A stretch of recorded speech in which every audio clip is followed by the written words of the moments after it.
Inshuti za Rwanda 24 mwaramutse neza, mugire igitondo cyiza cyangwa se mugire igicamunsi cyiza cyangwa se mugire isaa sita nziza bitewe naho muri bufungurire iyi video. Nagira ngo mbasuhuze rero aho muherereye hose mu gihugu hirya no hino, mu turere dutandukanye, mu mirenge itandukanye, mu ntara zitandukanye, mugire ibihe byiza. Nkomeje kubifuriza gukomeza kumererwa neza kuri uyu wa mbere w'icyumweru. Nizere yuko mwese mwagitangiye neza, abakurikirana Rwanda 24 TV,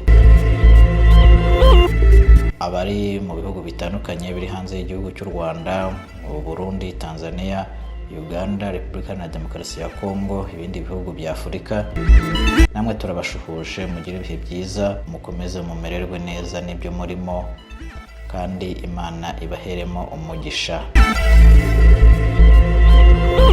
Ntabwo twakwibagirwa abanywanyi bacu bari ku yindi migabane itandukanye y'isi, harimo Leta Zunze Ubumwe za Amerika, harimo ibihugu nka Canada, harimo umugabane w'Uburayi, mu gihugu cya France, Ubwongereza n'ahandi. Turabona yuko mudukurikirana, kandi nanone mujye mwandika muri komenti mutubwira muti turi kumwe, turabakurikirana.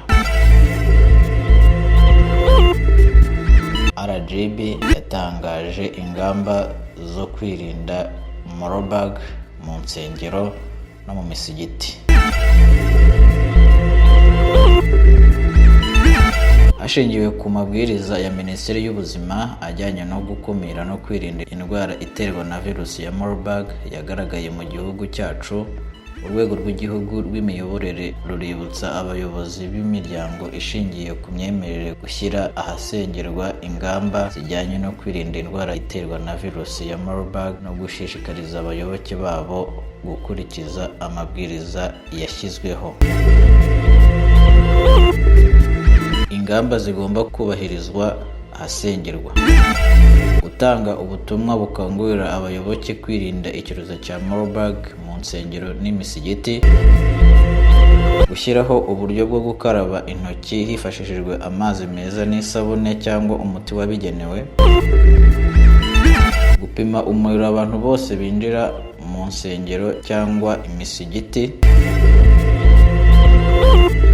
gutanga ifunguro ryera mu buryo butuma abantu batagira ibyago byo kwandura Marburg, kwirinda kwegerana n'abantu bagaragayeho ibimenyetso cyangwa se kwegera umubiri w'uwo yahitanye. Birabujijwe gukorera imihango yo gusezera ku witabye Imana mu nsengero no mu misigiti. Muri rusange, abaturarwanda barasabwa kwirinda kwegerana cyangwa se gukora ku bikoresho by'abantu bafite ibimenyetso bya Marburg. Birabujijwe kandi kwegera umubiri w'uwahitanywe n'iyi virusi cyangwa se gutegura ikiriyo gihuza abantu ahabaye ibyago biturutse kuri Marburg. Ni inshingano ya buri muntu wese kwimakaza umuco w'isuku, dukaraba intoki kenshi dukoresheje amazi meza n'isabune.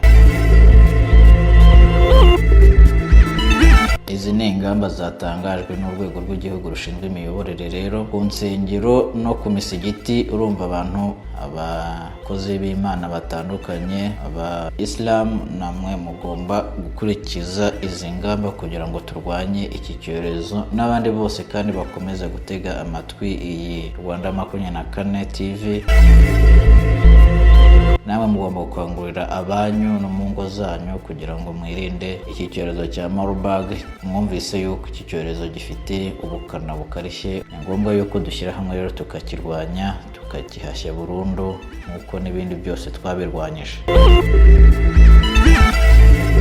Murakoze rero, mukomeze mukurikirane Rwanda 24 TV ibagezaho update zitandukanye, mukande subscribe, mukore share kugira ngo ibiganiro bijye bibageraho ku buryo bworoshye. Murakoze rero, mwari kumwe nanjye Mombasa. Bye bye.